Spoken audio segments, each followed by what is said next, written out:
Di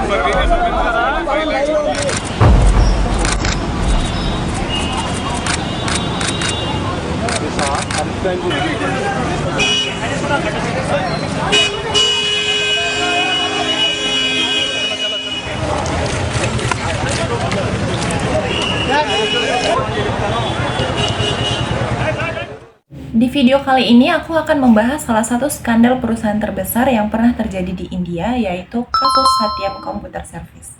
Kasus ini menarik karena Satyam dulunya dianggap sebagai salah satu perusahaan teknologi paling sukses di India.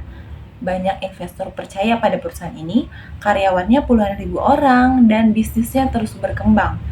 Tapi ternyata di balik kesuksesan tersebut ada manipulasi laporan keuangan yang berlangsung selama bertahun-tahun. Karena besarnya skandal ini, banyak orang bahkan menyebutnya sebagai Indian Enron. Nah, kita langsung masuk ke pembahasannya. Satyam Computer Service didirikan oleh B. Ramalinga Raju pada tahun 1987 dan bergerak di bidang teknologi informasi. Pada awal tahun 2000-an, perusahaan ini berkembang sangat pesat dan menjadi salah satu perusahaan IT terbesar di India. Laporan keuangannya selalu terlihat bagus, pendapatan meningkat, laba meningkat, dan kepercayaan investor juga semakin tinggi.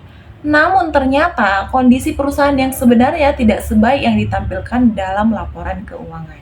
Menurut hasil investigasi, manajemen perusahaan melakukan manipulasi laporan keuangan dengan membesar-besarkan pendapatan, laba, dan saldo kas perusahaan. Tujuannya adalah agar perusahaan terlihat terus berkembang dan tetap dipercaya oleh investor. Masalah ini berlangsung selama beberapa tahun tanpa terdeteksi. Puncaknya terjadi pada tanggal 7 Januari 2009 ketika pendiri perusahaan B. Ramalinga Raju mengirim surat pengakuan kepada Dewan Direksi. Dalam surat tersebut, ia mengakui bahwa laporan keuangan perusahaan telah dimanipulasi selama bertahun-tahun. Pengakuan ini langsung mengejutkan dunia bisnis dan membuat harga saham perusahaan jatuh drastis. Kalau kita lihat dari perspektif good corporate governance, ada beberapa prinsip yang dilanggar. Pertama, transparansi.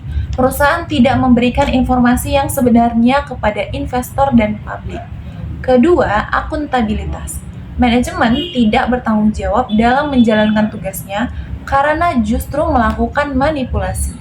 Ketiga, responsibility atau tanggung jawab.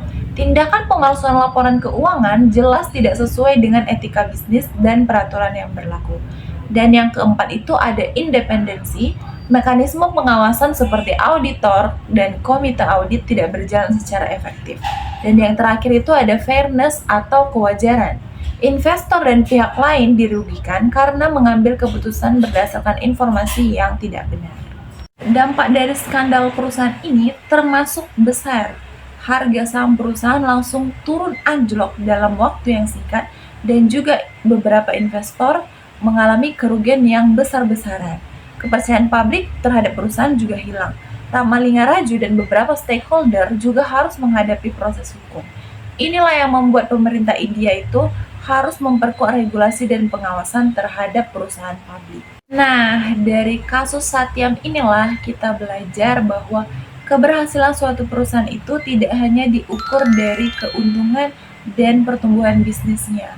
Yang paling penting dalam menjalankan suatu perusahaan itu adalah penerapan good corporate governance. Karena tanpa adanya transparansi, akuntabilitas, responsibility, independensi, dan fairness, suatu perusahaan yang terlihat sukses pun bisa saja mengalami kehancuran dalam waktu yang singkat. Sekian pembahasan saya mengenai kasus Satyam dari India pada tahun 2009. Semoga kedepannya tidak ada lagi perusahaan-perusahaan dan korporasi lainnya yang mengalami hal serupa. Terima kasih dan sampai jumpa.